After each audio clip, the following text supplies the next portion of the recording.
Hello folks, welcome back. In the last AoE video, we looked at how I go about playing as the Gurjars, how I choose to opt for the unique technology or the unique feature that the civilization has, which is the ability to garrison their livestock. In this video, I'm going to attempt to show that it really pays off, or at least for someone as passive as me, someone as defensive as me, this technology is really right up my alley because it leaves me less to do. Fewer things to do means that I make fewer mistakes, or that is the theory at least. So I played this game earlier today, and it turned out to be a fratricidal skirmish between the Gurjars and the Dravidians, and the uh, outcome was, believe it or not, conducive to making a video. Let's call it that. The original video we had already looked at these parts, so I'm just going to rush through them. The first few villages and the aging up, and I must, in a sort of reassuring manner, inform any viewers that have strayed up on this video that I have made several mistakes in this, and yet despite that I did reasonably well against the extreme AI. The Dravidians, another of these brilliant new civilizations based in my homeland, and I was technically born in Dravidian territory, so another reason for me to have a soft spot for them. But right now they are my opponents, and I am the Gurjars, who are my favorite civilization these days because of this, because of the ability to garrison my livestock, my sheep, and consequently getting perpetual food from them. Trickle food, but perpetual nonetheless. Then I do my usual eccentric things, go and build a mill close to the deer and harvest food from them. So much for my vegetarianism. And this location is also good for me in another aspect, that I'm going to use these four later on to start collecting gold from this mine or stone from this mine if the uh, if I feel that way. And this is another thing that I'm going to do, is that I'm going to split my sheep in anticipation of the upgrade that Spirit of the Law recently informed us about. And I'm going to put a link to that video in the description of this. I don't want to steal his thunder, not Spirit of the Law's thunder, definitely not. But I've forgotten to actually garrison them here. As I said, I've made several mistakes in this. Look at this. This guy is just standing around doing nothing. These four are not generating food. These two are. I don't recall what I was going to send them to do. So, not the most ideal implementation of your typical Age of Empires. Oh, I remember now. I was going to build another uh, lumber camp over there and get these town center villages to start collecting wood from the existing lumber camp area. I still haven't noticed these four. Meanwhile, my scout has still not found the enemy, which is why I have very smartly built my first watchtower closer to my town center rather than somewhere over here, which I would have normally done, and doubling down on my assumptions. So there's a lot of food income lost over there, and I was just keeping there in case I wanted to harvest food from them. Turning these hunters into shepherds. Let's give that excuse for the moment. And the wheels are coming off basically right now. The only thing in my favor is that my enemy has, for some reason, decided to not attack yet. I have found him, by the way. The extreme AI Dravidian is to my southeast. And I don't have enough wood to make new farms. Things are that bad. So I eventually decide uh, to send these on some wood collection or gold collection maybe. And here finally is the AI. I have these four idle villages as well. The sheep are still ungarrisoned. I have finally remembered them, and I finally started collecting wood from here. So unsurprisingly, I'm falling behind on the game stats as well. I have no military units to boast of either, just this guy who came with the package. And it's almost surprising that I did not perish. The reason being that these five are fixated on my barracks and not on my economy.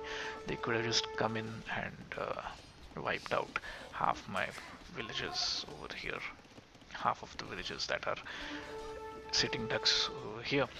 But I got away with it because it is extreme AI, and that is why basically I play against extreme AI and not against normal human beings. Normal human beings are so difficult to deal with, aren't they? So the strategy is the usual one that I end up following, which is try to get into the Imperial Age as early as possible so that I can spit out a few trebuchets who will destroy the enemy buildings. I don't like killing enemy villagers unless they stray into my territory or just get caught in the crossfire. But I definitely don't do the bit where you go and deliberately kill the AI's villagers. When the AI simply gave up after a while, I don't know what happened here. Is that a bug in the programming or what? I don't know. This was so sweet of him. Now, this is my usual thing: seven villagers on one lumber camp, seven more on the other, and farms all around the town center.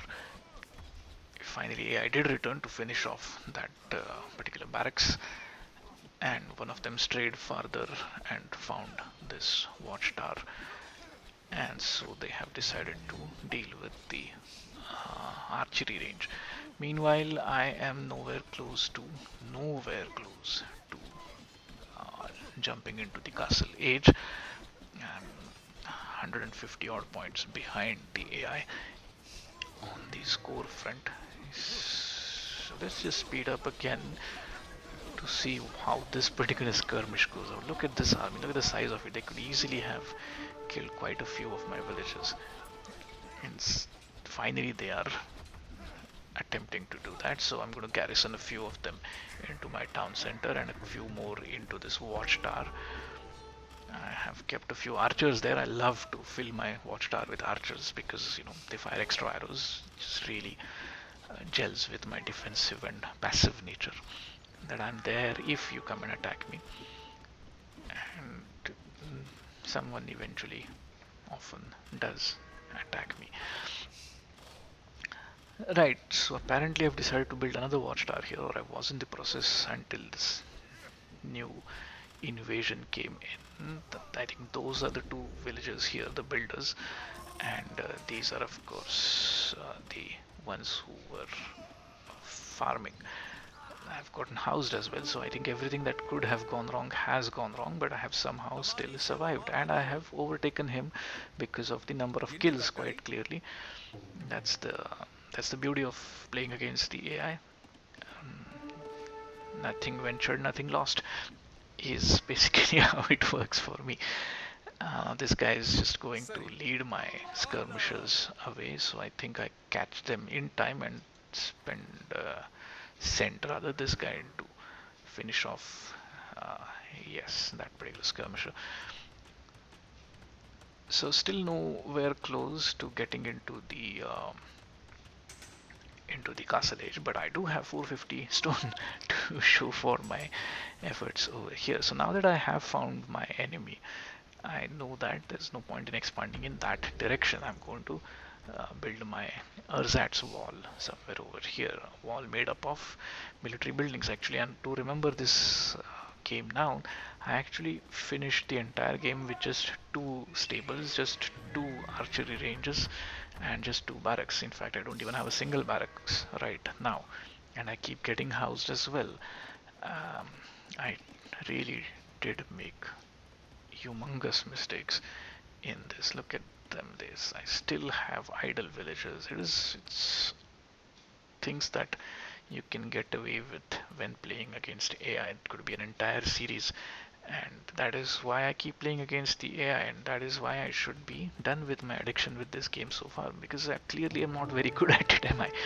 But I just keep playing it. It is such a glorious one. Here we go. I've lost my original scout as well, so I'm going to send this guy to do the scouting now. And my scouting purposes are strictly economic ones. I love finding the relics and I love garrisoning them. So that is basically the reason why I do scouting. I don't really send the scouts out to figure out where the enemy is coming from, what kind of troops the enemy is going to send my way. No, nothing of that sort. That is for squares. Cool people like me, we do scouting for something else. I have been beaten to the castle edge, no surprise there, though I still have the higher total because we know why. We faced an invasion and repelled it through a watchtower and some garrison villages in the town center. That is an easy life, and that is how I like to play Age of Empires. I'm going to speed up again. The purpose of this video is to show that I did succeed in uh, in defeating the extreme AI using the Gurjara tactic of garrisoning the sheep. This time I split them into two mills, and now I am as ever short of food and gold, but plenty of stone, though I still have not started building my castle. But I have been collecting stone from pretty much as soon as I aged up from the dark to the feudal age. I do have some gold production going, and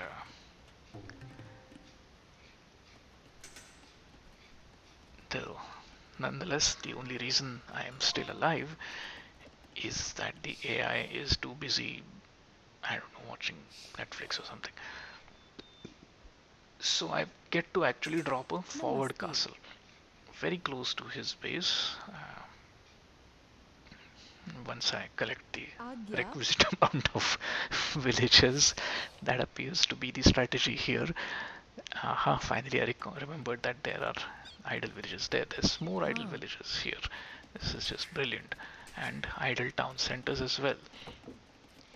So, yeah, who am I kidding? If you have stuck with me for this long, you already know pretty much all the typical mistakes that I do. Multitasking is not my forte, is not even close to being called a forte as far as I'm concerned. But enjoying the game thoroughly, that is what I am good at. Enjoying everything that the game offers, including uh, the experience of having your backside handed to you regularly. So this castle eventually does go up. I am researching treadmill cranes, and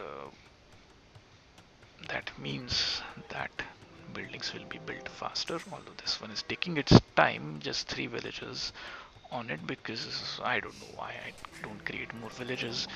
Well, actually, I do know. I don't know what to do with them once I create them, so that is why I just simply don't create them. Now that I have a castle over here, I go ahead and build a siege workshop, and I remember some fun that happened over here, so I'm going to try to show that as well. So basically, I thought that I have plugged this gap, and there's no entry for the AI armies from here, so they're going to come from this way. So I'm sending these people here just for that purpose, and then I realized that they can be sent here. Oh, you know what, let me check again. Is there really a gap here? Oh, there appears to be. You know what, let me check once again. Ah, yes, there is indeed a gap over here. So I finally managed to build a house and check for myself once again if indeed uh, there is no gap remaining. And meanwhile, here comes AI, sneaky as ever, trying to steal resources that are right outside my base when there's so much gold available everywhere else. But AI just wants to steal my gold, so obviously I'm left with no alternative but to attack his villagers with spearmen. I mean, they could just turn around and finish off my spearmen, especially these three could easily take off that one guy. And here we go. Here comes an invasion worthy of its name. It is an elephant archer army, or a battalion, let's call it, led by Colonel Hathi from the Jungle Book. And I have really got nothing to deal with it except this forward castle, which does the tricks, surprisingly does the trick. And I also have a siege workshop should I decide to counter them with something of my own. Now, here's a little experiment I carried out. Are camels good against elephants? Turns out if it's 3 on 1, they are good enough, certainly. So now that I know that the enemy is coming from this side, I am going to build another castle here because as usual I have plenty of stone to spare. And the enemy is AI, uh, where the term intelligence is used in an ironic sense, because look at these guys, they just uh, lining up to be shot down by my castle, which has 3 garrisoned archers, of course, as usual. 4 now. I keep garrisoning archers in places where they can safely fire their arrows as though they are real humans and I am their officer and I really care about their lives. Well, I do, perhaps, looks like. As usual, there's always a few villagers doing nothing, idling their time, and before I even realize that they're there, I mean, it's not that they've run out of wood. I mean, they must have at that moment because I always keep uh, auto farm. We can't see it here. Farm reseed queue is always auto for me. But look at this now, 6 idle villagers, and still I'm getting away with it. Now I love the Gurjar's camel riders. They come with a couple of nice bonuses as well, where the Kshatriyas technology uh, allows me to create military at 25% food, minus 25% food cost, and this frontier guards technology where I get some extra melee armor. Those camels are really essential for Gurjars because they don't get anything beyond the pikemen.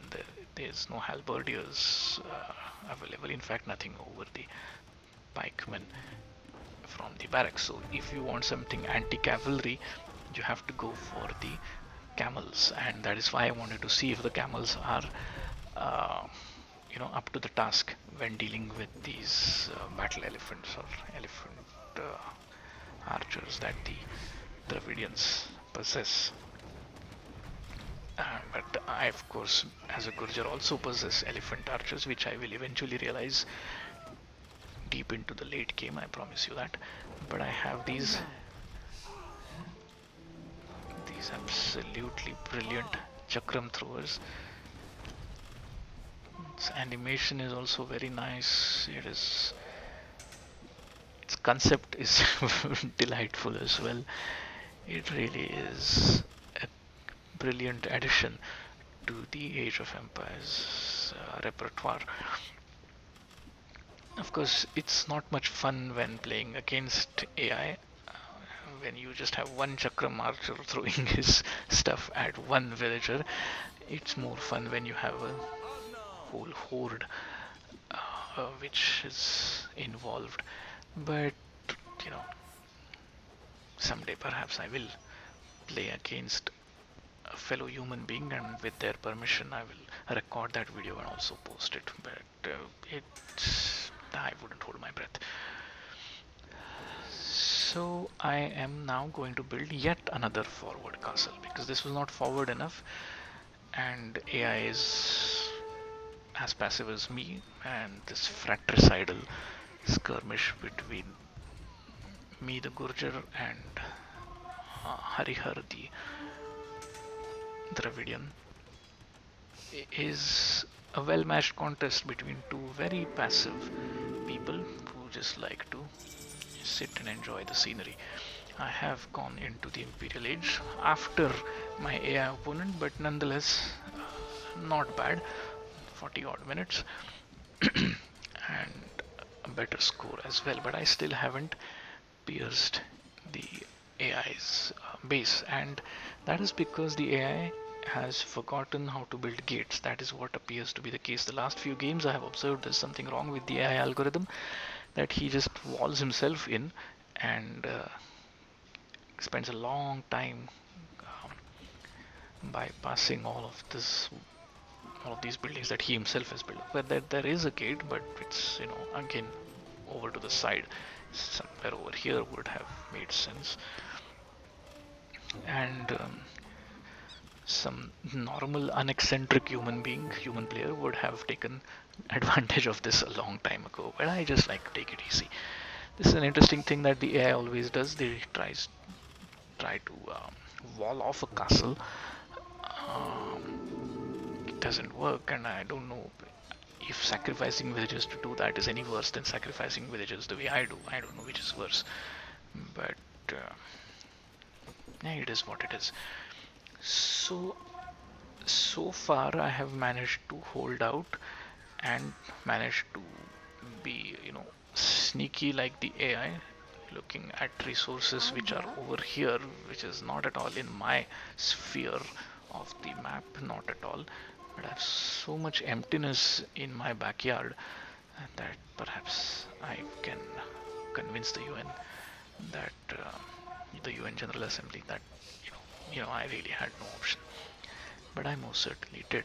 I have these many spearmen doing absolutely nothing. They can't be upgraded to pikemen and halberdiers. They can't really be called upon to deal with elephant archers. But I keep churning them out for reasons unexplained. Now I have a castle, and I love an enemy castle, especially when it is an AI castle, because it is always set away on the side, because the AI obviously thinks that I'm going to also come through the gate and not from here. But castles are like catnip for me. I simply have to have them. So we shall see very soon my first trebuchet as soon as I get enough gold for that. This is ridiculous that I'm in the Imperial Age and I have to wait to get to 200 gold just so that I can build my favorite trebuchets. So, I mean, if they are my favorites, I really should have had them, shouldn't I? I wanted to see a little bit more of these Dravidian unique units, the Urumi swordsman, along with the wood steel technology, which I'm assuming the AI has researched. But I guess the Chakram throws will be the ideal antidote for them, as will be these crossbowmen that I seem to have taken fancy to in this particular game. This particular contest, I have made my way past the AI's fortifications using these siege elephants, which are trained in the siege workshop, in lieu of the siege rams or rams, capped rams, etc. that non-Indian civilizations possess. Get as ever, there's plenty of idle villages and plenty of fun for everyone. Here comes my first trebuchet at last. It did take its time. And here comes the second one. Is there another one? Yes, there is. I usually like to wait until I have 4 trebs. That's the truth. That is who I am. And for some reason, the AI has not gone for my trebs using his mangonel. Uh, Lucky me. Eventually, they will be targeted. But right now, the trebs are pretty much unharassed, and they are, for some reason I have decided to go after the siege workshop and not this juicy bait that is the castle all the way over there. So I helped out the AI over here by allowing him to attack me from here. He was getting diverted by his own buildings. So much for that. So anyway, interestingly, my wife saw one of my videos and said, why do I call the AI male? Well, I don't call the AI necessarily male, I call the opponent based on the name, and it is Harihar. Harihar the first was obviously a man. Harihar was the founder of the Vijayanagar Empire, by the way. Wonderful medieval history of the peninsular part of India, one of the great peninsular civilizations that we have seen in our history. So that is why I call the AI opponent, I refer to him as a male using the male pronoun and not it, because it's almost always the name that I am focusing on and nothing else. I uh, I don't take any particular objection to defeating female opponents or getting my backside handed to me by female opponents. It just as soon as I'll encounter one, I'll call that particular AI opponent she. So a lot of commentary about a non-issue while my trebs get taken out by one single mangonel. So that is terrible management, but then we kind of expected it. Finally, I sent someone to deal with that mangonel. But anyway, that one unit has taken out three of my traps. All three that were in action. This guy is still packed over here, and we are now past the inflection point, isn't it? There's just no way that I am going to lose from here. So I've gotten myself into some petty battles over faraway gold reserves, and AI has expanded all the way to here, which I have not yet noticed. Or here we go. I have finally noticed that one villager over there, and I realized that I have plenty of wood and not enough gold, so that is why I send off these villagers to do that. This particular siege elephant has a role to play, I promise you that, but not right now. Not yet. Here's the other wonderful, unique Indian unit, the Shrivamsha Rider, who can dodge arrows. Basically, he gets a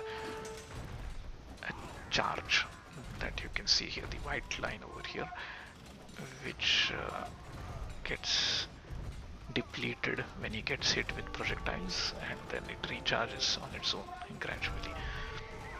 Such a strong civilization, which is, we are all speculating that it is bound to be nerfed, so it is a good idea to have some fun with it right now. But anyway, the point, remember, of the video was reminding us how these garrisoned sheep are doing, and they are doing very well, quite clearly.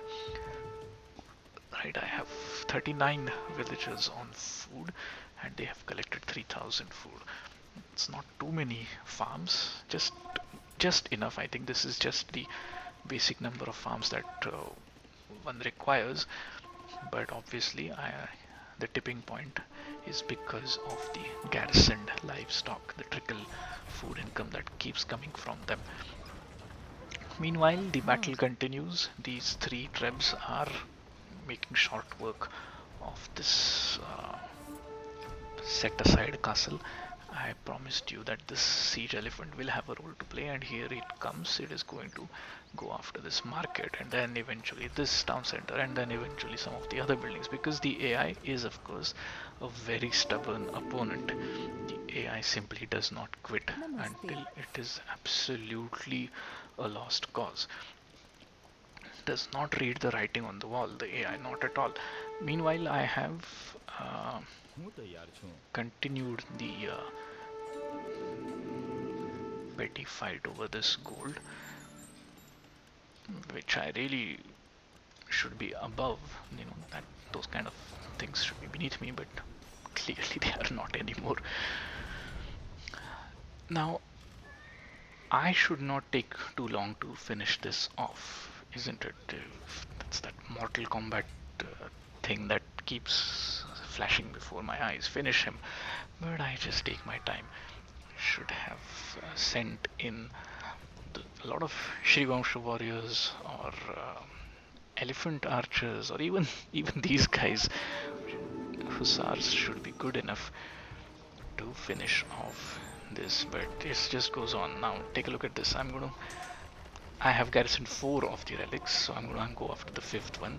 So I finish off the monastery, ungarrison or degarrison that relic, and then forget all about it. The Trebs, meanwhile, do the right thing. They go uh, town centers, but I have not.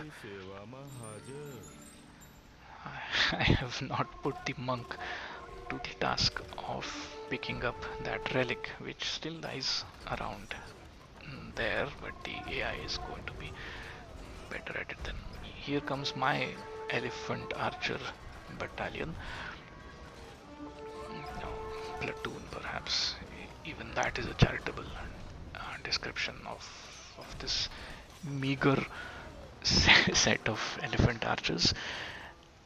But here we go. This is what we wanted to watch, isn't it? The two Indian unique units against each other. The wood steel enabled um, Urumi swordsman against the Chakram. I have run out of them. But that didn't last long, did it? Anyway, my heroic siege elephant is doing its bit, and my Trebs have encountered another castle. Meanwhile, this poor relic remains ignored by one and all, and the score gap is now obviously insurmountable as far as the AI is concerned. But nobody is in a hurry. I have at least cleaned up my parts of the land mass of AI villages, though one of them keeps straying into my path. And here I go after another castle which is terribly located. Meanwhile, I am collecting and artistically placing these Shrivamsha warriors, Shrivamsha riders, forgive me. You would have thought that by now at least I would remember the names of all the various unique units, but quite clearly I don't. So now look at me.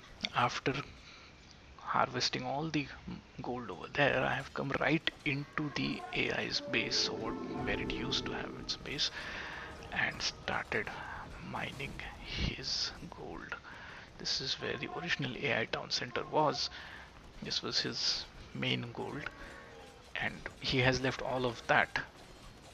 Yes, that's like what, 40% of what it originally must have been. Meanwhile, the relic has gone and it has been garrisoned here, so of course I'm going to go after it now again and perhaps finally capture it. Though my monk is still a disinterested observer. So I'm just gonna finish making short work of whatever is left to be done. It's surprising that I went after the castle and the university and the stable before going after the monastery. Quite clearly that has happened because I've forgotten about it, and these are on autopilot and following their programming and algorithms. Meanwhile, here comes my monk who says Tumhari seva mein hazir. Here comes the AI's monk as well, who does convert one of my camel riders, and consequently kills my other camel rider as well, and then rushes straight into the grasp, into the arms of what used to be his colleagues. So that is quite clearly that. I mean, when even the AI is not capable enough of picking up the relic, it is the end. This nice little thing, when you say GG to AI, the AI says GGWP. So that is that. Comfortable victory in the end. The long drawn out, admittedly, should not take this long. Even if everybody is allowed to boom, it should end. But anyway, the purpose of the video was looking at how the uh, garrisoned villages work, garrisoned livestock work. Hope you didn't detest it. See you again next time. Bye bye.